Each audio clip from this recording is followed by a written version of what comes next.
Liquid solution chapter हमारा चल रहा था बच्चों, और अब तक हमने पढ़ लिया था वेपर प्रेशर निकालना लिक्विड सॉल्यूशन का। एक ऐसा सॉल्यूशन जिसमें हमारा सॉल्वेंट तो वोलेटाइल हो लेकिन सॉल्यूट नॉन वोलेटाइल हो, और दूसरा हमने देखा था जिसमें सॉल्यूट भी वोलेटाइल हो और सॉल्वेंट भी वोलेटाइल हो। ठीक है, तो सेकंड वाला केस एक्चुअली हमारा चल रहा था जिसमें सॉल्यूट और सॉल्वेंट दोनों का दोनों वोलेटाइल है, और उस सेकंड केस में हमने तीन इक्वेशन लाया था। पहला इक्वेशन था P is equal to PA not XA plus PB not XB। दूसरा था रॉल्स लॉ और डाल्टन्स लॉ को मिला के PA बराबर PA not XA is equal to P times YA, और इसी सेट में दूसरा इक्वेशन था PB not into XB is equal to P times YB। ये दो इक्वेशन आया सेकंड इक्वेशन में, ये दोनों था। और थर्ड इक्वेशन था जो कि वेपर के मोल फ्रैक्शन से वेपर प्रेशर को रिलेट कर रहा था। यहाँ पे लिक्विड के मोल फ्रैक्शन से वेपर प्रेशर को रिलेट कर रहा है। तीसरा इक्वेशन था 1/P is equal to YA by PA not plus YB by PB। ये तीन इक्वेशन। अब हम लोग फिलहाल तो ग्राफ देखने जा रहे हैं कि किस प्रकार से मोल फ्रैक्शन पे हमारा वेपर प्रेशर डिपेंड करता है। तो इसको नोट करने की जरूरत नहीं है, ये तो पीछे का ही है सारा। हमारा आज का क्लास यहां से स्टार्ट होता है। सबसे पहले हम क्या कर रहे हैं, P का इक्वेशन लिख लो। P बराबर क्या है, PA not XA plus PB not XB। ये इक्वेशन था हमारा P। अब करो क्या कि इस पूरे इक्वेशन को तुम XA के टर्म में ले आओ। अगर तुम इसको XA के टर्म में लाओगे तो हमें XB का वैल्यू पुट करना होगा 1 माइनस XA, क्योंकि XA और XB दोनों को जोड़कर 1 आता है। तो यहां पे आ जाएगा PB नॉट, और XB को हम लिख सकते हैं 1 माइनस XA। अगर हम XA को एक साथ लाएं तो देखो PA नॉट XA और यहां हो जाएगा PB नॉट XA और आगे में माइनस है। तो अगर हम XA को एक साथ लाएं तो आ जाएगा PA not minus PB not into XA plus PB not. ये हमारा इक्वेशन आया। अब ध्यान से देखो, ये जो इक्वेशन है ये वास्तव में y बराबर mx प्लस c के फॉर्म में है, जहां पे ये y हो गया, ये m हुआ, स्लोप हो गया, और ये जो x है वो x हो गया, mx हो गया, और ये c हो गया इंटरसेप्ट। y बराबर mx प्लस c, यानी कि ये स्ट्रेट लाइन का इक्वेशन होगा जहां पे y एक्सिस पे वेपर प्रेशर जाएगा और x एक्सिस पे मोल फ्रैक्शन लिक्विड का आएगा। लेकिन मोल फ्रैक्शन जो है वो तो 0 से लेकर 1 तक वेरी करता है। तो अगर हम इसका ग्राफ खींचें तो हमारा जो x एक्सिस है, x एक्सिस में 0 से शुरू होगा लेकिन 1 पे एंड कर जाएगा। यही रीजन है कि वास्तव में हम x एक्सिस को लिमिटेड रखते हैं। मान लो यहां तक गया, इसके आगे नहीं जा रहा। यहाँ पे 0 लिखा हुआ है, यहाँ पे 1 लिखा हुआ है, 0 से 1। और मान लो अगर यहाँ 0 से 1 लिखा है और ये XA को रिप्रेजेंट करता है, तो यहाँ पे XA बराबर 0 होगा। अगर यहाँ पे XA बराबर 0 होगा तो यहाँ पे XA बराबर 1 हो जाएगा। और ये आ गया vapour pressure of solution y axis, और इसी के पैरेलल ये है तो ये भी सेम चीज को रिप्रेजेंट करेगा, वेपर प्रेशर ऑफ सॉल्यूशन, जिसको हम रिप्रेजेंट कर रहे हैं कैपिटल P से। अब देखिए, तो ये स्ट्रेट लाइन का इक्वेशन है। जब XA का वैल्यू 0 है, तो P का वैल्यू PB नॉट के बराबर होगा। और अगर XA का वैल्यू 1 कर देते हो 1, तो PB नॉट से PB नॉट कट जाएगा, बचेगा केवल PA नॉट। कहने का मतलब जब XA का वैल्यू 0 है तो सॉल्यूशन में A नहीं है। अगर A नहीं है तो केवल B होगा, और अगर केवल B होगा तो जो भी वेपर प्रेशर आएगा वो प्योर B का आएगा। तो थियोरेटिकली भी PB नॉट आ रहा है। प्योर B का वेपर प्रेशर PB नॉट ही हमने अज्यूम किया है। PB नॉट जो है वो प्योर B का वेपर प्रेशर है, और PA नॉट जो है वो प्योर A का वेपर प्रेशर है। तो जब हम XA का वैल्यू 0 पुट कर रहे हैं, यानी कि सॉल्यूशन में A नहीं है, तो कायदे से हमारा जो वेपर प्रेशर है वो केवल B का यानी PB नॉट आना चाहिए। तो हम थियरी से भी देख रहे हैं कि P के इक्वेशन में x से 0 रख रहे हैं तो PB नॉट आ रहा है। एक काम करो, मान लो कि A जो है वो ज्यादा वोलाटाइल है B से, A is more volatile than B। तो अगर A B से मोर वोलाटाइल है तो PA नॉट PB नॉट से बड़ा आएगा। देखो, दोनों में से कोई एक तो ज्यादा वोलाटाइल होगा ही ना। अगर दो है तो उसमें से एक को हम A मान लिए, दूसरे को B मान लिया, ऐसे भी सोच सकते हो। तो PA नॉट बड़ा है PB नॉट से। तो जब XA बराबर 0 था तो हमारा वेपर प्रेशर आ रहा था PB नॉट, और जब XA बराबर 1 है, XA का वैल्यू 1 रखते हो तो वेपर प्रेशर आ रहा है PA नॉट, और PA नॉट बड़ा है तो ये ऊपर होगा। अगर उल्टा होता तो PA नॉट ऊपर होता, PB नॉट नीचे होता। तो इसे स्ट्रेट लाइन का इक्वेशन खींचना है। तो स्ट्रेट लाइन का ग्राफ खींचने का सबसे बढ़िया तरीका होता है कि 2 पॉइंट ढूंढ लो और दोनों को मिला दो, तो 2 पॉइंट में मिल गया, 0 पे पी वी नॉट आ रहा है, 1 पे पी नॉट आ रहा है। अगर हम इसे मिला दें तो ये हमारा ग्राफ हो जाएगा, ये हमारा ग्राफ हो जाएगा, ये पी का ग्राफ हो जाएगा। ये जो इक्वेशन है हमारा पी बराबर पी ए नॉट एक्स से प्लस पी वी नॉट सी का ग्राफ। अब एक चीज देखो, इसी में हम क्या करने वाले हैं, पी ए बराबर क्या था, पी ए बराबर था पी ए नॉट एक्स से, और पी बी क्या था, P B not X B. तो बच्चों अगर हम इसी ग्राफ में पी ए को भी ड्रॉ करें तो देखो, तो पी ए क्या है, y बराबर एम एक्स है। अगर हम पी ए को ले ले y एक्सिस पे और एक्स ए को ले लें x एक्सिस पे, तो ये y बराबर के एक्स का ग्राफ आ रहा है। तो y बराबर के एक्स का ग्राफ आ रहा है, तो ऐसे सोचो, जब x ए बराबर 0 होगा, x ए बराबर 0, तो पी ए का वैल्यू कितना, 0 हो जाएगा, पी ए का वैल्यू हो जाएगा 0। क्यों? क्योंकि पी ए जो है वो ए का वेपर प्रेशर है, और x से 0 होने का मतलब हुआ कि सॉल्यूशन में ए है ही नहीं। तो अगर ए नहीं है तो ए की वजह से वेपर में कोई भी प्रेशर कंट्रीब्यूट नहीं होगा। लेकिन अगर एक्स ए का वैल्यू 1 पुट करते हो तो पी ए बराबर पी ए नॉट आ जाएगा, केवल ए। तो ये ऊपर वाले ग्राफ को भूल जाओ फिलहाल।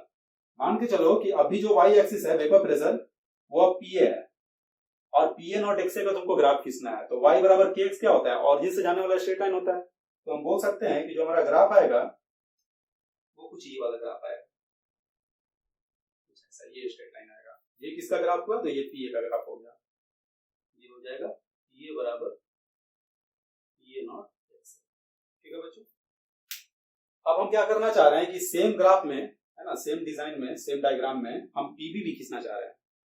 तो पीबी बराबर पीबी नॉट एक्स बी। तो एक बात बता, अगर एक्स ए बराबर 0 है, दिक्कत क्या है इसमें, पीबी बराबर पीबी नॉट एक्स बी में एक्स बी है यहाँ पे। अगर एक्स बी है लेकिन हमारे एक्स एक्सिस पे तो एक्स है, तो एक काम कर रहे हैं, अगर एक्स ए बराबर 0 है तो एक्स बी बराबर क्या होगा, एक्स बी बराबर 1 होगा।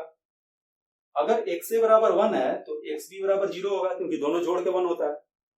अब यहाँ पे देखो, एक्स ए 0 है, एक्स बी 1 है, एक्स ए 0 है, एक्स बी 1 है, यानी यहाँ पे वेपर प्रेशर पीबी नॉट आएगा बी का, केवल बी का ही बात करें तो पीबी नॉट आएगा क्योंकि प्योर बी है। तो अगर हम पीबी के ग्राफ की बात करें तो जहां पे एक्स बी का वैल्यू 1 है, 1 पुट करो यहाँ, तो पीबी आ गया पीबी नॉट के बराबर, यानी पीबी का ग्राफ पीबी नॉट यहां से शुरू होगा और खत्म कहां होगा, देखो तो एक्स बी बराबर 0 पुट करोगे तो पीबी 0, यानी यहां पे जाके खत्म होगा। जब एक्स बी का वैल्यू 0 होगा तो पीबी का वैल्यू भी 0 हो जाएगा, यानी एक्स बी 0 पे पीबी 0 आ रहा है। तो अगर हम इसको मिला दें ऐसे, ठीक है, ध्यान देना क्या किया, एक्सिस हमने क्या कर दिया, एक्स बी बराबर 1 से एक्स बी बराबर 0 कर दिया। अब एक्सिस हमारा 0 से 1 नहीं है, 1 से 0 है, इसके रेस्पेक्ट में एक्सिस हमारा 1 से 0 है। तो जब 0 यहाँ वैल्यू पुट करोगे तो पीबी 0 आ रहा है, उसे हमने मार्क कर लिया यहाँ पे, एक्स बी 0 तो यहाँ पीबी 0 आ रहा है। ये 1 से कंफ्यूज मत करना, ये 1 जो है वो एक्स वाला था और वो भी एक्स एक्सिस था। चलो इसको हटाया, ठीक है। तो देखो, जब एक्स बी 0 है, जब एक्स बी हमारा 0 है तो पीबी 0 है, और ये वाई एक्सिस पे है तो ये 0, यानी ये वाला पॉइंट हो गया। तो ये जो लाइन है हमारा, ये इक्वेशन हो गया पीबी बराबर पीबी नॉट एक्स बी, ठीक है। तो देखो हमारा पी क्या था, पी बराबर था P A not X A plus P B not X B, यानी कि बेसिकली देखा जाए तो हमारा पी जो है वो पी ए प्लस पीबी है, जहां पे पी ए का ग्राफ ये है और पीबी का ग्राफ ये है। तो एक बात बताओ, अगर हम ज्योमेट्रिकली एक लाइन ड्रॉ कर ले किसी भी मोल फ्रैक्शन पे, अगर हम एक लाइन ऐसे ड्रॉ कर ले, ये ओ हो गया, ये ए हो गया, ये बी हो गया, ये सी, ठीक है। तो ये वाला जो मेजरमेंट है बच्चों, ये वाला, ये जो छोटा सा मेजरमेंट है, ये यहाँ पे कट कर रहा है ब्लू वाले लाइन को, यानी ये लेंथ जो है हमें पी ए देगा, ठीक है। यहां से लेकर यहां तक का जो लेंथ है वो भी हम लोगों को यहाँ पे, अगर तुम बड़ा ग्राफ बनाओगे तो इसी में लिख देना, हम नीचे लिख रहे हैं। जो ओ ए है, ओ से लेकर ए तक का जो हिस्सा है वो हमें पी ए देगा, ओ से लेकर बी तक का हिस्सा इस वाई एक्सिस पे ओ बी, ये हमें पी बी देगा, और ओ से लेकर सी तक का जो हिस्सा है वो हमें वैल्यू देगा पी का। तो हम ये कमेंट कर सकते हैं कि अगर वेपर प्रेशर सॉल्यूशन का, वेपर प्रेशर ऑफ सॉल्यूशन अगर P है तो P बराबर हो गया PA प्लस PB, यानी आप कमेंट कर सकते हो कि P किसके बराबर आया, OC के बराबर, OC लेंथ जो होगा वो OA प्लस OB के बराबर होगा, ऐसा हम कमेंट कर सकते हैं। OA में OB जोड़ दोगे तो ये O से लेकर C तक का लेंथ आ जाएगा। ठीक है, ज्योमेट्रिकली नोट कर लीजिए पूरा। देखो बच्चों, अब आते हैं वेबर प्रेशर को YA YB के करेस्पॉन्डिंग कैसे ड्रॉ किया जाता है। तो हमारा इक्वेशन क्या था YA और YB वाला, 1/P बराबर YA by PA not plus YB by PB not. तो पहले तो इसमें भी वही काम करो, जो YB है उसको तुम लिख सकते हो 1 minus YA divided by PB not, 1/PB not को इधर ले आओ, 1/PB नॉट प्लस, देखो तो क्या बचेगा, 1/PB नॉट को हम आगे कर लिए तो बचा कौन सा term, YA by PA not minus YA by PB not, तो उसमें से YA कॉमन ले लो, तो YA कॉमन लोगे तो अंदर में आएगा 1/PA not minus 1/PB not. ठीक है, और यहां पे आ गया 1/P। अभी जो हम पिछला ग्राफ बनाए थे उसमें अगर मान लो तुमसे स्लोप पूछेगा कि ग्राफ का स्लोप क्या था, तुम्हारा आंसर होगा PA minus PB, PA not minus PB not, y बराबर mx प्लस c से m स्लोप होता है। करने का मतलब सारा हम बना दिए थे, वहां से कुछ भी पूछेगा तो तुम वहां से रिप्लाई कर सकते हो, ग्राफ से रिलेटेड जो भी जानकारी होता है। ठीक है, तो देखो पहले तो हम क्या कर रहे हैं कि 1/P का हम ग्राफ स्केच करने वाले हैं। मान लो कि 1/P जो है हमारा वो y एक्सिस पे है, ये 1/P जो है ये है y एक्सिस पे, और ये YA जो है ये हमारे x एक्सिस पे है। तो देखिए, तो y बराबर फिर से mx प्लस c का ग्राफ आ रहा है, यानी फिर से स्ट्रेट लाइन आएगा, तो 1/P का ग्राफ स्ट्रेट लाइन आएगा। लेकिन जब P का ग्राफ बनाओगे तो स्ट्रेट लाइन का रेसिप्रोकल यानी हाइपरबोला हो जाएगा। तो पहले हम 1/P का ग्राफ बनाते हैं। मान लो y एक्सिस पे 1/P है, यहां भी 1/P है, और यहां पे x से बराबर 0 है, तो यहां पे x से बराबर 1 होगा। अगर x से 0 है तो x भी क्या होगा, तो x भी 1 होगा, और यहां पे x भी बराबर क्या होगा, 0 होगा। एक और सवाल बचा एक ट्रिकी सवाल। मान लो कि यहां पे लिखा हुआ है 0.4 और तुमसे पूछा जाए कि ये 0.4 क्या है, ये x से है कि x भी है, तब तुम क्या रिप्लाई करोगे? क्योंकि तुम नोटिस कर रहे हो कि x से जब 0 है तो x भी 1 है, और x से जब 1 है तो x भी 0 है, तो फिर ये एक्सिस किसको आखिरकार रिप्रेजेंट करता है? तो देखो, वो इस बात पे डिपेंड करेगा कि तुम्हारा जो एक्सिस है वो 0 से 1 है या फिर 1 से 0 है। अगर तुम्हारा ये एक्स एक्सिस 1 से 0 होगा, समझना इसको, अगर तुम्हारा एक्स एक्सिस 1 से 0 होगा तो 1 से 0 का मतलब ये हुआ कि 0.9, 0.8, 0.7, 0.6 ऐसे होते होते 0.4 कहीं पे आया होगा, मान लो यहां पे आया होगा 0.4, 0.3, यानी 1 से 0 जा रहा है। तो 1 से 0 कौन चेंज हो रहा है? तो तुम नोटिस करोगे B जो है हमारा, B का मोल फ्रैक्शन 1 से 0 की ओर एक्सटेंड कर रहा है। कहने का मतलब अगर ये 1 से 0 दिया हुआ है एग्जाम में, तो ये एक्सिस हमारा B का मोल फ्रैक्शन रिप्रेजेंट करेगा, और अगर तुमको A का मोल फ्रैक्शन निकालना हो तो तुम इस एक्सिस पे मेजरमेंट नहीं देखोगे, बल्कि तुम्हें उसको कैलकुलेट करके निकालना पड़ेगा। क्यों? क्योंकि ये एक्सिस जो है वो तो B का है। तो यहां पे अगर 0.4 लिखा हुआ है और तुमसे पूछे कि इसी पॉइंट पे A का मोल फ्रैक्शन बताओ, मान लो कि यही तुमको डायग्राम दिया रहता, बिल्कुल ऐसा ही दिया रहता है, कंफ्यूज करने के लिए x से ऊपर भी लिख देता, लेकिन तुम दिमाग लगाते कि एक्सिस हमारा 1 से 0 जा रहा है। अगर 1 से 0 जा रहा है तो 1 से 0 किसका वेरिएशन है? x का तो नहीं है, क्योंकि x से तो यहाँ पे 0 होता है, और यहाँ 1 लिखा हुआ है। इसका मतलब क्लियरली ये जो 1 वैल्यू है ये x भी का है। तो कहने का मतलब इस एक्सिस पे जो 1 से 0 का चेंज आ रहा है वो मोल फ्रैक्शन b का दिया हुआ है।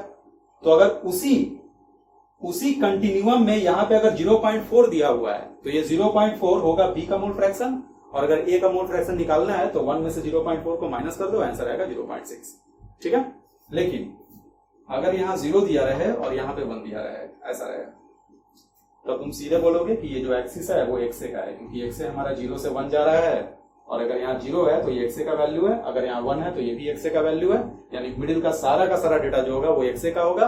अगर x भी निकालना हो तो जो भी मार्क आएगा उसको 1 में से घटा दोगे तब तुम्हारा x भी निकल के आएगा। तो ये इंपॉर्टेंट पॉइंट है, बढ़िया सवाल तुमको इसमें फंसा सकता है। ठीक है, ध्यान रखना, इस पर ध्यान देना क्या लिखा हुआ है।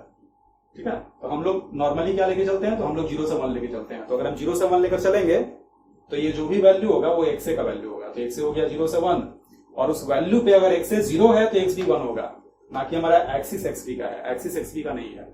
इसलिए डायग्राम में हम जब एक्सपी का डायग्राम बना रहे थे, है ना, तो मोमेंटरली हम उसको एक्सपी का एक्सिस मान के किए थे। अगर एक्सिस से करते तो भी वही ग्राफ आता, अगर एक्सिस से करते तो भी वही ग्राफ आता, है ना, क्योंकि जहां पे एक्स भी 0 है वहां पे एक्स 1 हो रहा था, और जहां पे एक्स भी 1 है वहां पे एक्स 1 हो रहा था, जहां पे एक्स भी 1 है वहां पे एक्स 0 हो रहा था।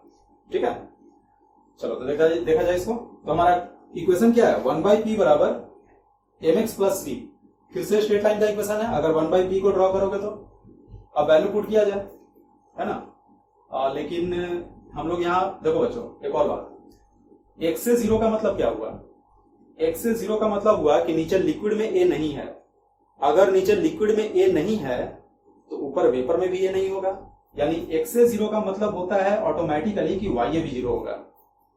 और अगर x भी 1 है, यानी कि सॉल्यूशन में केवल b है, प्योर b है, तो अगर प्योर b है तो ऊपर भी केवल b होगा, और ऊपर में अगर केवल b होगा तो y भी का वैल्यू 1 आएगा। वेपर में b का मोल फ्रैक्शन भी 1 आएगा। अगर लिक्विड में b का मोल फ्रैक्शन 1 है तो वेपर में भी b का मोल फ्रैक्शन 1 आएगा। ठीक है, उसी प्रकार से यहां आ जाओ। तो x से अगर 1 है, अगर x से 1 है तो y भी 1 होगा। अगर x भी 0 है, यानी सॉल्यूशन में नीचे b नहीं है, तो ऊपर वेपर में भी b नहीं होगा, तो y भी जो है वो 0 हो जाएगा। ठीक है, तो ये चारों एक साथ लिखा जाता है। नॉर्मली तुम जिसका ग्राफ बनाते हो केवल उसको भी लिख सकते हो, लेकिन अगर चारों लिख रहे हो तो तुम कंप्लीट जानकारी दे रहे हो। ठीक है, तो फिलहाल में किसका ग्राफ खींचना है, हमें y का अगेंस्ट खींचना है। तो y कहां से कहां वैरी कर रहा है, y यहाँ पे ये रहा 0, और 0 से कहां जा रहा है, 1 पे जा रहा है। नीचे का जो वैल्यू है वो रिजल्ट है, a के सहारे b को निकाला गया है। ये भी नीचे का जो है वो a के सहारे b को निकाला गया है। ये जो हमारा एक्सिस है वो 0 से 1 है, यानी कि ये y को रिप्रेजेंट करता है। ठीक है बच्चों, यहां तक आ गया समझ में। अब देखो ग्राफ खींचते हैं, तो ग्राफ खींचने के दौरान हम केवल किस पे कंसंट्रेट करेंगे, एक तो 1/p पे और दूसरा y पे। बाकी जितना कुछ है वो सारा फिजूल है, बाकी समय मतलब नहीं है। केवल y बराबर 0 से y बराबर 1 काम कर रहे हैं, लिख देते हैं। यहाँ पे y बराबर 0 और यहाँ पे y बराबर 1। ठीक है, ग्राफ बना लेंगे, उसके बाद हम बाकी चीजों को लिख देंगे। ठीक है, अभी ग्राफ खींच रहे हैं तो केवल हम इसी को लिखते हैं। तो देखो y बराबर 0, वैल्यू पुट करो, y बराबर 0। जब यहाँ 0 होगा तो 1/p का वैल्यू 1/pb0 होगा। 1/pb0 यानी इस एक्सिस पे कहीं ना कहीं तुमको दिखाना होगा 1/pb0 को। तुम्हारा pb0 छोटा था pa0 से, तो 1/pb0 क्या होगा, तो 1/pb0 बड़ा हो जाएगा, यानी 1/pb0 इधर कहीं ऊपर चला जाएगा। ये हो गया 1/pb0। ठीक है, इधर आ जाओ, इधर क्या होगा, फिर यहाँ पे क्या होगा, जब y का वैल्यू 1 हो जाए, अगर इसको 1 करोगे तो 1/pb0 कैंसिल हो जाएगा, तो 1/p का वैल्यू किसके बराबर था, 1/pa0 के बराबर है ना। तो 1/pa0 छोटा हो जाएगा, नीचे आ जाएगा। अगर pa0 बड़ा था pb0 से तो 1/pa0 छोटा हो जाएगा 1/pb0 से। 1/pa0 छोटा आ गया, और क्योंकि स्ट्रेट लाइन का इक्वेशन है तो इस लाइन को सीधे तुम इससे मिला दो। ठीक है, तो ये हमारा ग्राफ आ गया 1/p का। लेकिन अगर आपको ग्राफ खींचना है p का, तो p का ग्राफ हम कैसे खींचे, तो p का ग्राफ का मतलब क्या, y एक्सिस को उल्टा करना है। तो ये ग्राफ आ गया था y का, और इसका रेसिप्रोकल लेना है। तो स्ट्रेट लाइन का रेसिप्रोकल क्या होता है, हाइपरबोला होता है। तो हम लोग चाहे तो डायरेक्ट इसका ग्राफ खींच सकते हैं। देखो ये वाला पार्ट हम बिठा रहे हैं, ठीक है, इसी पे जस्ट नीचे हम बनाए थे ताकि हमारा एक्स एक्सिस जो है वो सेम रह जाए। ये हो गया वेपर प्रेशर P, ये भी हो गया P। चेंजेस कैसे आ रहा है, y बराबर 0 से y बराबर 1। ठीक है, इसका रेसिप्रोकल, तो 1/pb0 को उल्टा, फिर से pb0 नीचे आ जाएगा, और 1/pa0 का उल्टा है ना, pa0 हो जाएगा, जो कि ऊपर भाग जाएगा। ऐसा हो गया ग्राफ। इसका क्या होगा, तो स्ट्रेट लाइन का रेसिप्रोकल, तो ये जो है स्ट्रेट लाइन भी नहीं रहता है, ये कर्व हो जाता है, जैसे हाइपरबोलिक कर्व हो जाता है। ठीक है बच्चों, तो ये हमारा ग्राफ आ गया। अब इस ग्राफ में 0 से 1 दिया हुआ है, तो कोई भी अगर मेजरमेंट लेते हो, मान लो 0.6 लेते हो, तो 0.6 के करस्पॉन्डिंग जहां भी कट करेगा वहां से तुमको वेपर प्रेशर का रेसिप्रोकल आएगा ऊपर वाले ग्राफ में। और नीचे वाले ग्राफ में अगर तुम फिर से 0.6 लेते हो और यहाँ ये कट करता है, तो इसके सामने जो भी आएगा वो वेपर प्रेशर ऑफ सॉल्यूशन आएगा। कब, ये वेपर प्रेशर सॉल्यूशन कब का होगा, ये तब का होगा जब YA का वैल्यू 0.6 है और YB का वैल्यू 0.4 है। ध्यान देना, देख रहे हो हमारा जो एक्सिस था 0 से 1 था YA का, तो जो भी यहाँ पे मार्क है वो मार्क YA को रिप्रेजेंट किया और उस मार्क को हम 1 में से माइनस किए, तब हमारा YB आ गया। ठीक है, सेम यहाँ भी हो रहा है, ये 0.6 है तो ये YA का वैल्यू है 0.6, अगर YB निकालना चाहो तो आ जाएगा 0.4। ठीक है, YB कहां से कहां तक वेरी करेगा, तो अगर ये 0 है तो YB यहाँ 1 होगा और यहाँ पे YB 0 होगा। तो x से जब 0 से 1 जाएगा तो YB 1 से 0 जाएगा, x से 0 से बढ़ते बढ़ते बढ़ते बढ़ते 0.6 से होते होते और बढ़ा और 1 चला गया, ये 1 से घटना शुरू हुआ, घटते घटते 0.4 गया और घट के यहाँ पे 0 चला गया। ठीक है, ये एक्सिस किसको रिप्रेजेंट करता है, तो एक्सिस पे लिखा हुआ है 0 से 1, यानी कि ये एक्सिस जो है ये A का मोल फ्रैक्शन है वेपर में। ठीक है बच्चों, तो पिछला जो ग्राफ हम बनाए थे इसके पहले जो बिठाए थे उसमें वेपर प्रेशर को हमने लिक्विड के मोल फ्रैक्शन के अगेंस्ट ड्रॉ किया था, XA और XB के अगेंस्ट। ये जो हमारा ग्राफ है ये वेपर का आ रहा है, इस बार वेपर प्रेशर YA और YB के अगेंस्ट ड्रॉ हुआ है। ठीक है, अब हम क्या करेंगे, दोनों ग्राफ को है ना एक ही फिगर में दिखाने का प्रयास करेंगे, दोनों कर्व जो है वो same Y axis X axis के विदिन हम दिखाने का प्रयास करेंगे। ठीक है, ये इतना समझ के इसको नोट कर लो। देखो बच्चों, बड़ा सा ग्राफ बना रहा है इस बार,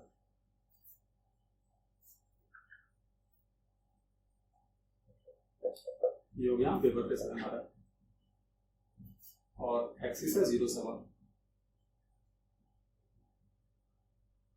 अगर 0 से 1 है तो x से यहाँ पे 0 ले रहा है, अगर x से 0 है, लिक्विड में अगर A नहीं है तो वेपर में भी A नहीं होगा तो YA भी 0 आएगा। अगर A नहीं है तो केवल B होगा, यानी x भी 1 होगा और नीचे केवल B होगा तो ऊपर भी केवल B होगा तो YB भी 1 होगा। यहाँ पे x से 1 है यानी लिक्विड में केवल A है तो वेपर में भी केवल A आएगा, B नहीं आएगा ना ही लिक्विड में और ना ही वेपर में।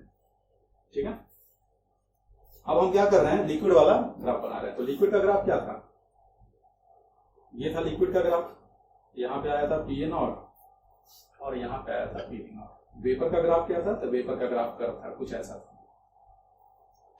ठीक है, तो ये दो ग्राफ है, एक ग्राफ नहीं है, ये वास्तव में दो ग्राफ है।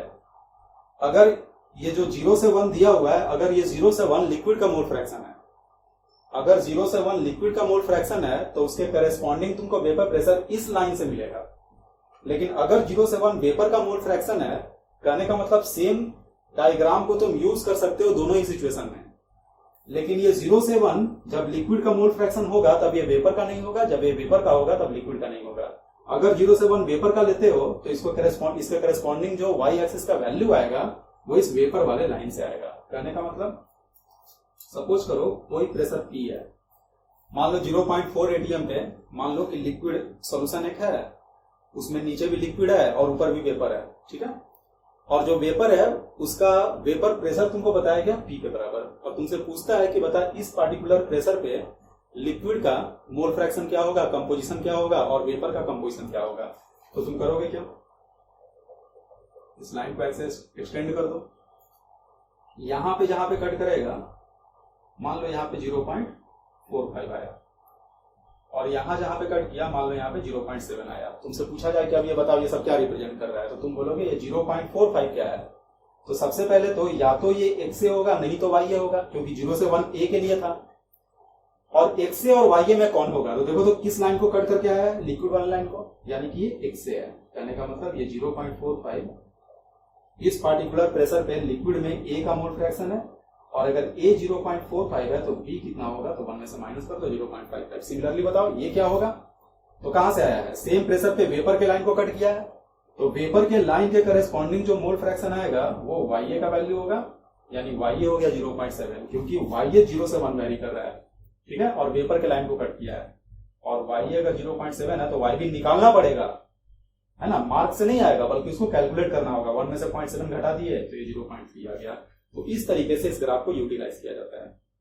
ठीक है, नोट करो इसको। इसके बाद एक बहुत ही इंपॉर्टेंट कॉन्सेप्ट समझाने वाला है, इसको नोट करो।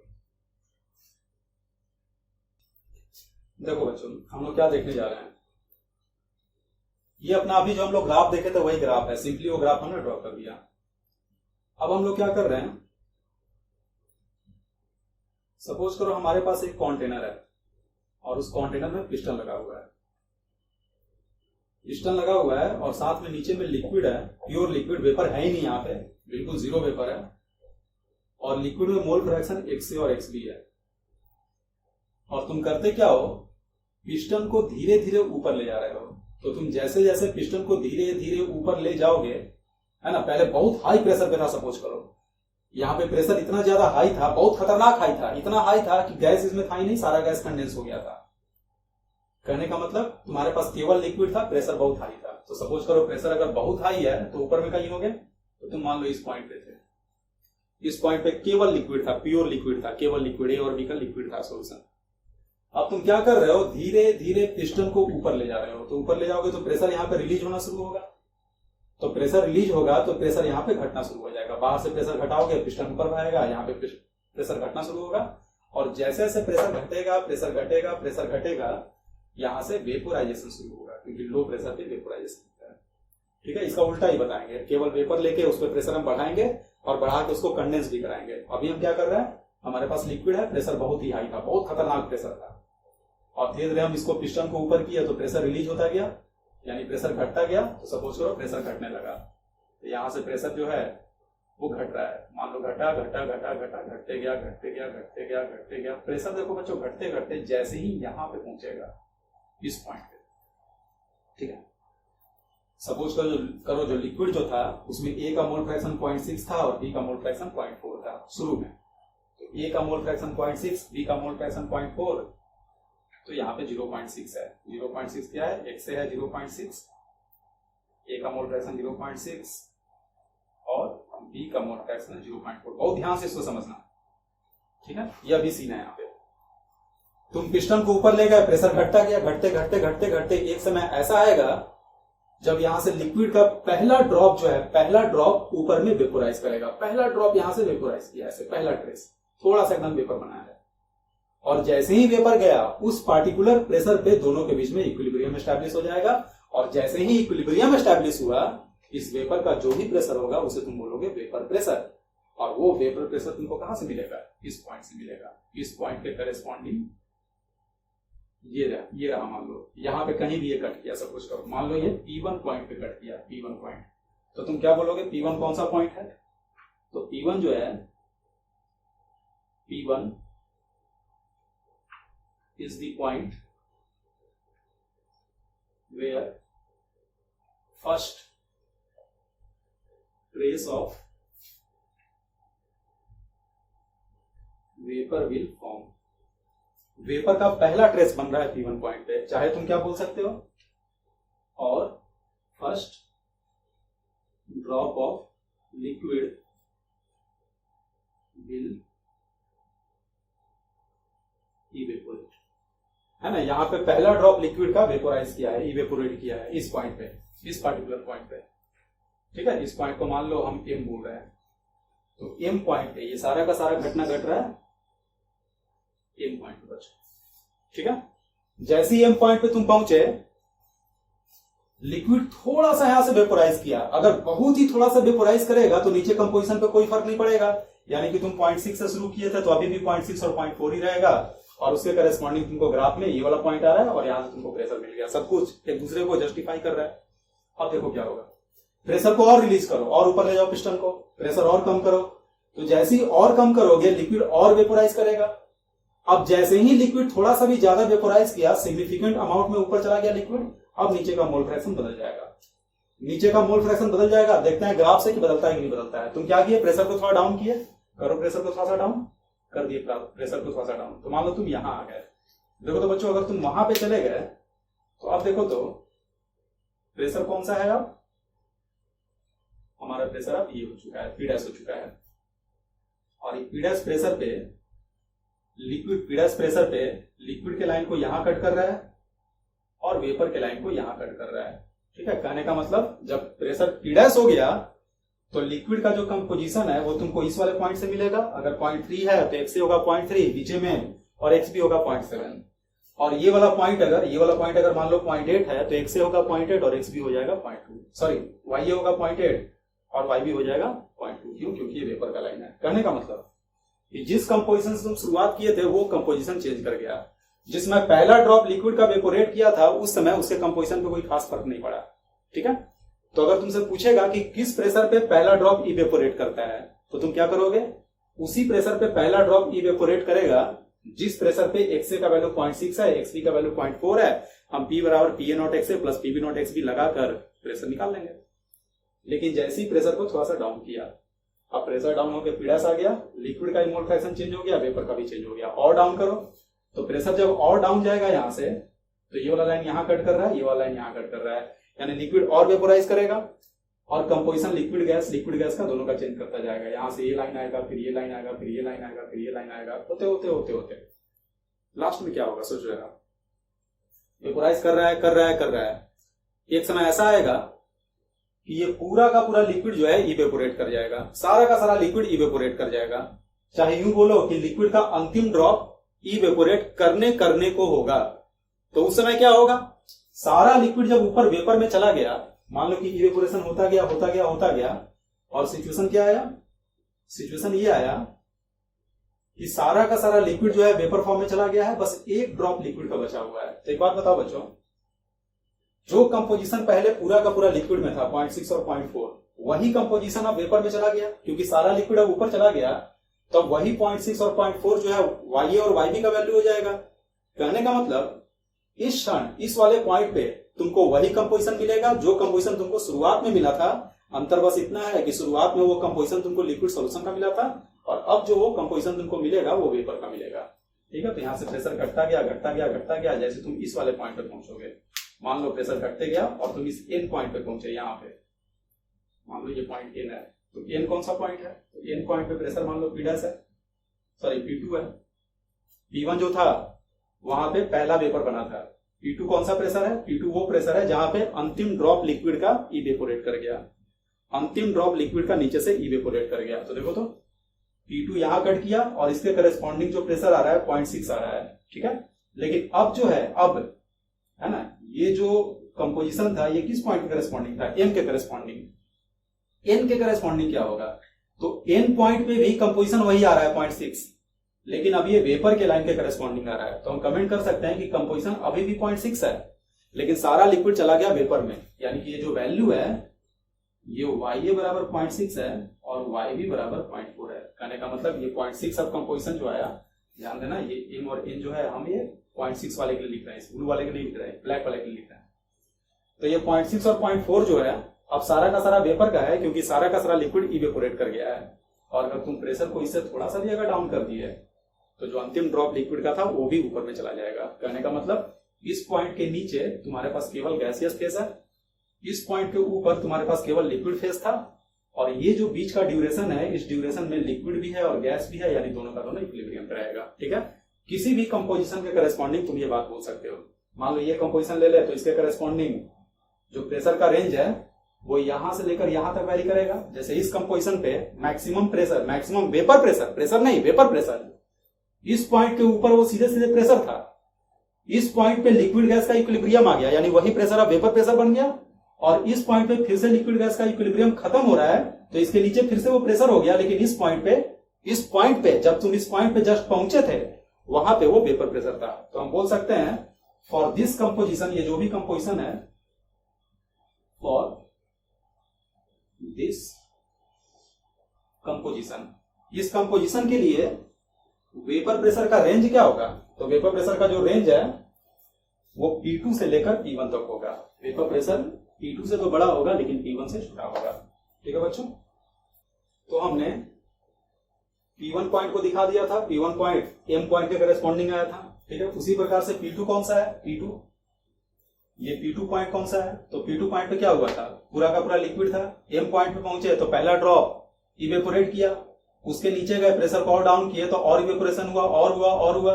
इस N पॉइंट पे क्या हुआ, तो N पॉइंट पे सारा का सारा लिक्विड हमारा इवेपोरेट कर गया, उसमें प्रेशर कितना P2 है। तो तुम लिख सकते हो P2 is the pressure at which last drop of liquid will evaporate. ठीक है, और ये कहां पे हो रहा है, एट पॉइंट यहां हो रहा है।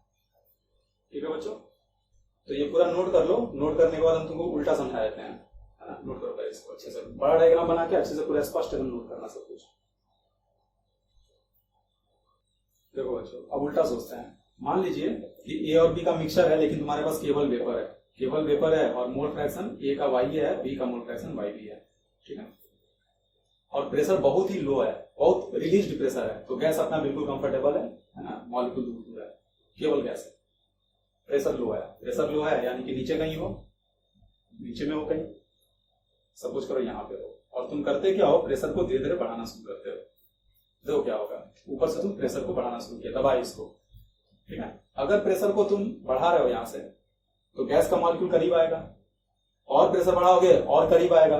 ठीक है, और करीब आएगा और करीब आएगा, ऐसा होते होते होते होते एक समय ऐसा आएगा कि मॉलिक्यूल इतना ज्यादा करीब आ जाएगा कि उसके बीच में फोर्स ऑफ अट्रैक्शन डेवलप हो जाएगा, और लिक्विड का पहला ड्रॉप कंडेंस करेगा। वेपर में से पहला ड्रॉप लिक्विड का कंडेंस किया, यानी कि प्रेशर बढ़ता गया बढ़ता गया बढ़ता गया, और बढ़ते बढ़ते इस पॉइंट पे तुम पहुंचे। तो इस पॉइंट पे पहला ड्रॉप लिक्विड का बना है, तो पहला ड्रॉप लिक्विड का बना, तो उससे वेपर के कंपोजिशन में कोई खास का फर्क नहीं आया। एक ड्रॉप लिक्विड के बनने से कंपोजिशन चेंज नहीं होगा, यानी वाई अभी भी 0.6 होगा और वाई भी जो है अभी भी 0.4 होगा।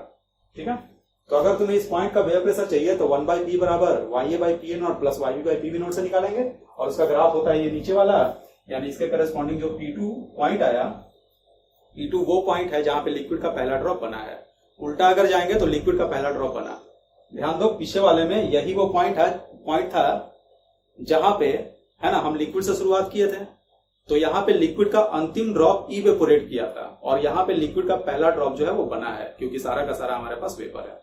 ठीक है, प्रेशर को और बढ़ाओ, यहां तुम पहुंच चुके हो, प्रेशर को और बढ़ाओ। तो अगर और प्रेशर को बढ़ाओगे तो हम मिडिल में पहुंच गए पीडीएस प्रेशर पे, तो पीडीएस प्रेशर पे हमारे पास लिक्विड भी है और गैस भी है, दोनों का कंपोजिशन अलग अलग है।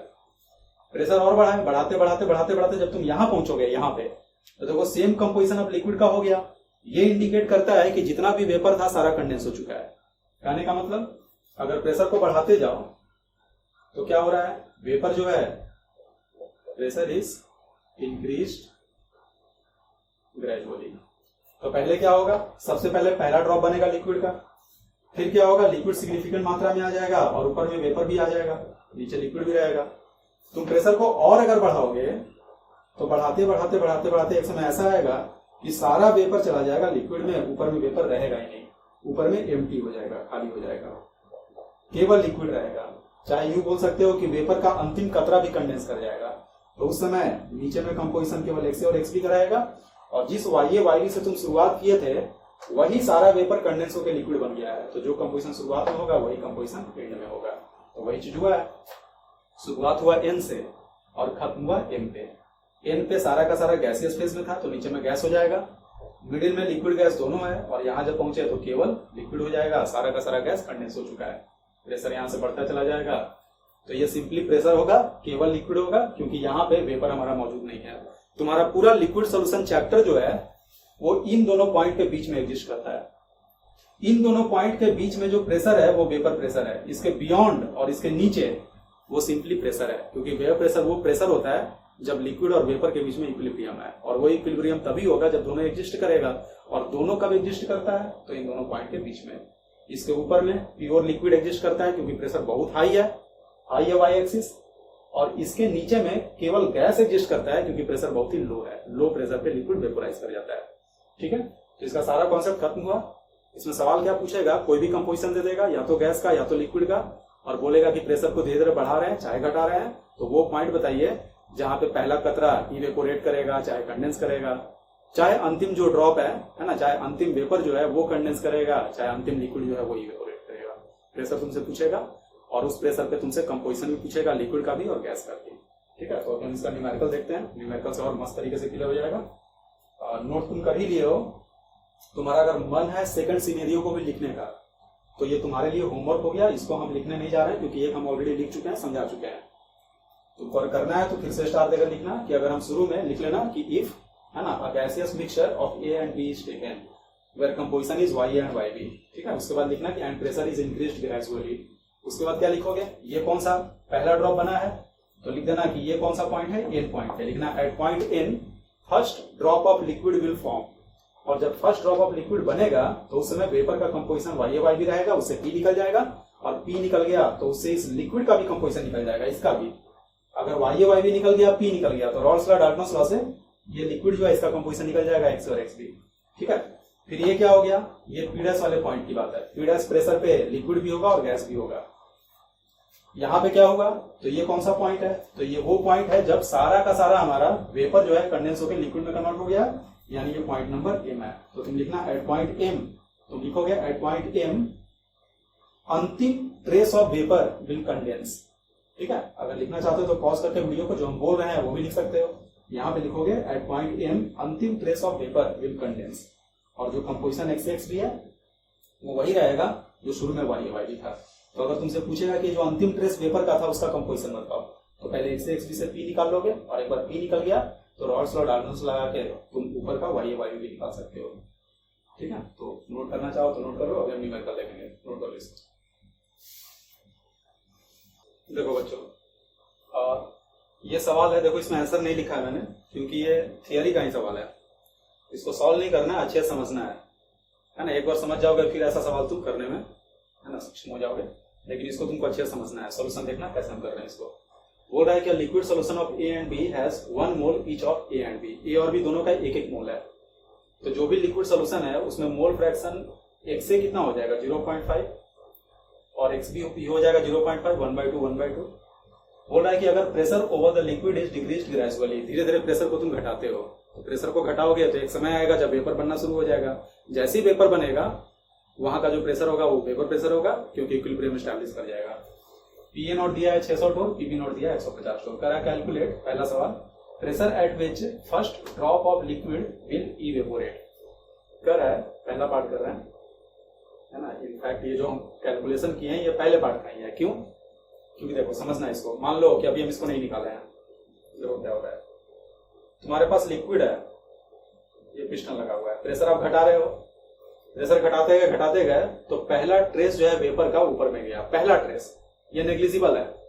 तो जब ये नेग्लिजिबल है तो लिक्विड का कंपोजिशन वही होगा जो पहले था, और पहले कितना था, दोनों का 1-1 मोल था, यानी X से यहाँ पे आ जाएगा हाफ, और XB भी कितना आएगा, वो भी हाफ आ जाएगा, दोनों बराबर था इसलिए।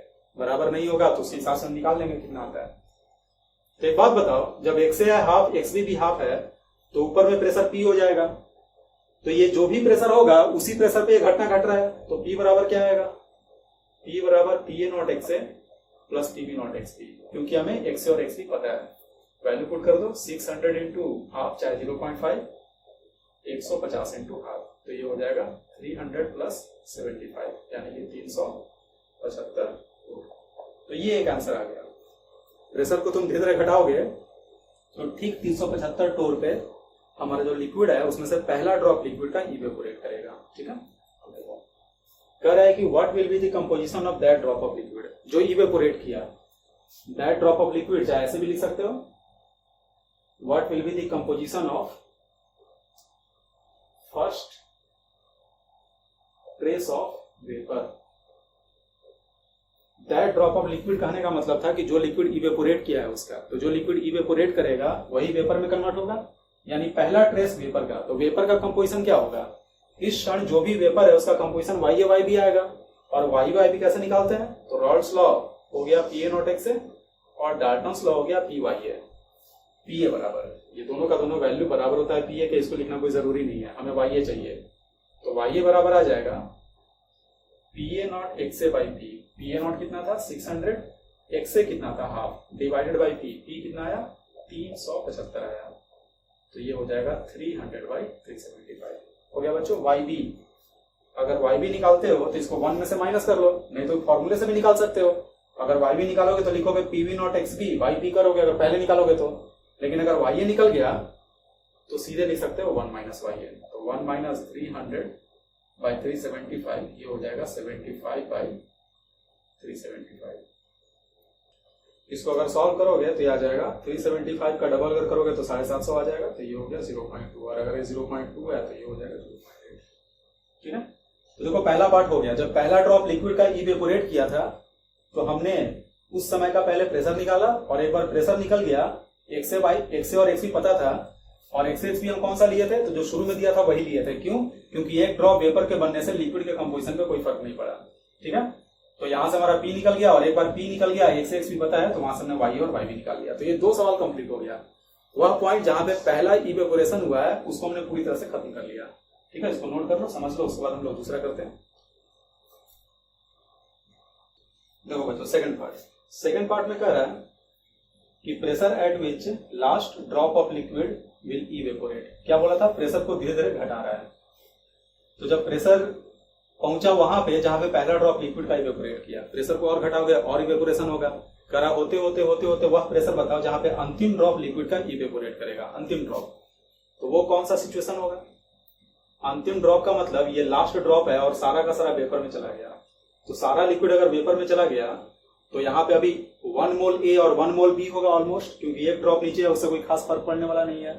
तो 1 मोल ए 1 मोल बी, यानी मोल फ्रैक्शन हाफ दोनों का, यानी जो शुरू का मोल फ्रैक्शन था वही अभी होगा एग्जैक्ट किसी भी सवाल में, क्योंकि जो नीचे पहले लिक्विड था वही पूरा का पूरा वेपर में कन्वर्ट हो गया है। लेकिन जब लिक्विड था तो सेम मोल फ्रैक्शन एक्स ए और एक्स बी का वैल्यू था, और जब वेपर है तो सेम मोल फ्रैक्शन वाई ए और वाई बी का वैल्यू है। ठीक है, तो वाई ए वाई बी आ गया। बोल रहा है किस प्रेशर पे घटना घटेगी, तो वाई ए और वाई बी से प्रेशर निकालना आता है आपको, ये फॉर्मूला 1/P बराबर Y A by P A not plus Y B by P B not. Value put कर दो, वाई ए कितना है हाफ, 0.5 भी लिख लो, नीचे में कितना 600 प्लस 0.5, ये हो जाएगा 150, एलसीएम हो जाएगा 600। ठीक है, ये हो गया 0.5, ये हो जाएगा 4 इंटू 0.5 यानी कि 2 आ गया 2.5 बाई 600। ठीक है बच्चों, लेकिन ये किसका वैल्यू आया, ये 1/P का आया, तो P बराबर कितना हो जाएगा 600/2.5 यानी 6000/25। अगर इसको काटोगे तो ये हो जाएगा 240। ठीक है बच्चों, तो P वो प्रेशर है जहां पे अंतिम ड्रॉप लिक्विड का इवेपोरेट कर गया। साथ में क्या बोल रहा है, what will be the composition of last drop of liquid. इस लिक्विड का कंपोजिशन पूछ रहा है, यानी आपसे एक्स ए और एक्स बी पूछ रहा है। तो सेम फॉर्मूला फिर से लगा दो, पी ए नॉट एक्स ए बराबर पी टाइम्स वाई ए। एक्स ए बराबर, यही 2 स्टेप होता है इस तरह के सवालों में, पहले प्रेशर निकलवाएगा फिर एक्स ए निकलवाएगा, अगर वाई ए पता है तो। अगर एक्स ए पता है तो एक्स ए से पहले पी निकालो, फिर उसके बाद वाई ए निकाल लो। ठीक है, P Y A divided by P A not क्या हो जाएगा 240। वाई ए का वैल्यू कितना 1/2 ही लिखते हैं, और पी ए नॉट हो गया 600। ठीक है, तो ये आ जाएगा है ना 0.2, इस बार ये आ रहा है 1/5 0.2 हो जाएगा। एक्स पी कितना आ जाएगा 1 - 0.2 बराबर 0.8 हो जाएगा। ठीक है, तो अंतिम ड्रॉप जो इवेपोरेट किया उसका भी कंपोजिशन हमने निकाल लिया, और लास्ट ड्रॉप जो बचा हुआ है उसका भी हमने कंपोजिशन निकाल लिया। तो ये दोनों सवाल एक्सट्रीम का हो गया, एक शुरुआत वाले पॉइंट का, एक लास्ट वाले पॉइंट का। अगर तुमसे पूछेगा कि इस पार्टिकुलर कंपोजिशन के वेपर प्रेशर का रेंज क्या होगा, तो तुम बोलोगे 240 जो है इसका मिनिमम होगा, और इसके पहले पार्ट में जो आंसर आया था प्रेशर वो इसका मैक्सिमम होगा। ठीक है, सपोज करो आप, ये दो तो हो गया, दोनों एक्सट्रीम का हो गया। लेकिन अगर मिडिल का पूछ दिया कोई सवाल, तो अगर बोला कि बीच का कोई प्रेशर बताओ जहां पे कुछ लिक्विड ऊपर चला गया और कुछ वेपर नीचे बचा हुआ है, ठीक है, तो उस पर एक सवाल क्या, इसी का तीसरा पार्ट देखते हैं उस पर, है ना। नोट कर लो इसको, ये नोट करो, उसके बाद फिर हम मिटाएंगे वो दोनों पार्ट जो उसको ही मिटाएंगे और एक नया सवाल वहां लिखेंगे। देखो बच्चों, मान लो तीसरा पार्ट में बोल रहा है कि at what pressure half of liquid will evaporate. कह रहा है कि किस प्रेशर पे आधा लिक्विड इवेपोरेट कर जाएगा। तो इसको कैसे सॉल्व करोगे? आधा लिक्विड का मतलब क्या, पहले से कितना था 1 मोल ए का 1 मोल बी का, यानी टोटल 2 मोल था। अगर आधा लिक्विड इवेपोरेट कर गया इसका मतलब कि 1 मोल ऊपर चला गया, तो लिक्विड भी रहेगा और वेपर भी रहेगा। लेकिन हमें नहीं पता, क्योंकि ए और बी दोनों का वोलेटिलिटी अलग अलग है, दोनों अलग अलग नेचर का वोलेटाइल है, एक ज्यादा वोलेटाइल है कम है। तो हमको ये बात नहीं पता कि कौन कितना मात्रा में ऊपर गया है। इतना पता है कि टोटल जोड़कर 1 मोल ऊपर गया 1 मोल नीचे है। तो सपोज करो नीचे में जो हमारा ए है वो सपोज करो x मोल है, x मोल ए जो है, तो b कितना होगा 1 - x मोल होगा। और अच्छी बात यह है कि टोटल जोड़ के 1 मोल आ रहा है। अगर कुछ और मोल होता तो तुमको मोल फ्रैक्शन निकालना होता है, तब भी नहीं होता है। और थोड़ा कैलकुलेशन बढ़ जाएगा। यहाँ दोनों जोड़ के 1 मोल है, तो अगर तुम मोल फ्रैक्शन ए का निकालोगे भी तो क्या आ जाएगा, x mole by total mole, total है 1, यानी कि XA का वैल्यू a हो गया और XB का वैल्यू 1 माइनस x हो गया। अब देखो ऊपर भी कितना गया है, तो ऊपर भी टोटल 1 मोल गया है, तो उस 1 मोल में a कितना होगा, तो देखो तो a का नीचे में x मोल है और a टोटल था 1 मोल और नीचे x है, तो ऊपर कितना होगा, तो ऊपर में a हो जाएगा 1 माइनस x। तो b कितना होगा, तो नीचे में b है 1 माइनस x, तो ऊपर कितना होगा, तो ऊपर x होगा, क्योंकि b को भी जोड़ के 1 आना चाहिए। चाहे 1 में से नीचे का हिस्सा घटा दो तो ऊपर का हिस्सा आ जाएगा, क्योंकि b टोटल 1 है। तो ऊपर में y कितना हो गया, तो a का मोल 1 minus x by total mole, total mole 1 है तो 1 माइनस x ही रह जाएगा और y भी हो जाएगा x। इतना काम हो गया। आधा लिक्विड ऊपर गया था, तो उस आधे लिक्विड में हमने a को मान लिया x, तो b ऑटोमेटिकली आधा ऊपर गया तो नीचे में a को हमने x माना तो b हो गया 1 माइनस x, और अगर a नीचे x है तो ऊपर a होगा 1 माइनस x और ऊपर a होगा 1 माइनस x, तो b हो जाएगा x। तो इससे x भी निकल गया, y भी निकल गया। अब लगा दो Rawls law, Dalton's law, PA बराबर PA नॉट, PA नॉट कितना है 600 इंटू XA, लिख के ही करते हैं, समझ में आएगा तुम लोगों को। PA बराबर PA नॉट XA बराबर P times YA, value put कर दो, PA नॉट 600 इंटू XA कितना है XP, नहीं पता है ना, नहीं पता, यही हमको निकालना है। और YA कितना है, तो YA है 1 माइनस x, ये इतना हमने लिख दिया, ठीक है। दूसरा इक्वेशन PB बराबर PB not XB is equal to P times YB, तो PB नॉट कितना है 150, XB कितना है 1 minus x is equal to P times YA, P times YA value put कर दो, P और YA कितना, सॉरी बराबर यहाँ पे P टाइम्स YB होगा, YB कितना है x के बराबर, यहाँ लिख दिया हमने x।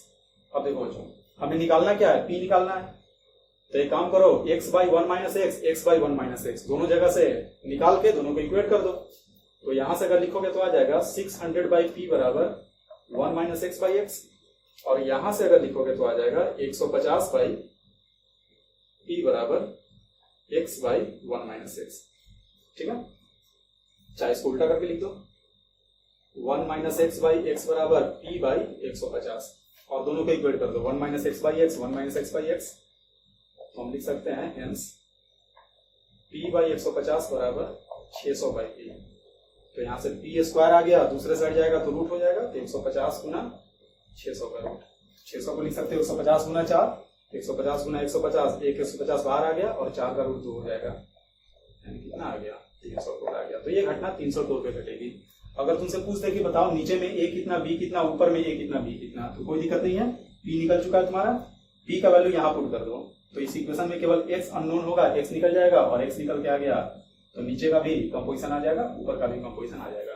तो इस तरह का जो सवाल है उसको तुमने ब्रेक कर दिया पूरी तरीके से। इस तरह का सवाल में यही 3 तरह का सवाल पूछेगा और ये 3 तुम लोग को करना आ गया। तो अच्छे से इस सवाल को प्रैक्टिस कर लो 1-2 बार, जब भी इस वाले पार्ट से सवाल पूछेगा यही से सवाल पूछेगा, ठीक है, नोट कर लो।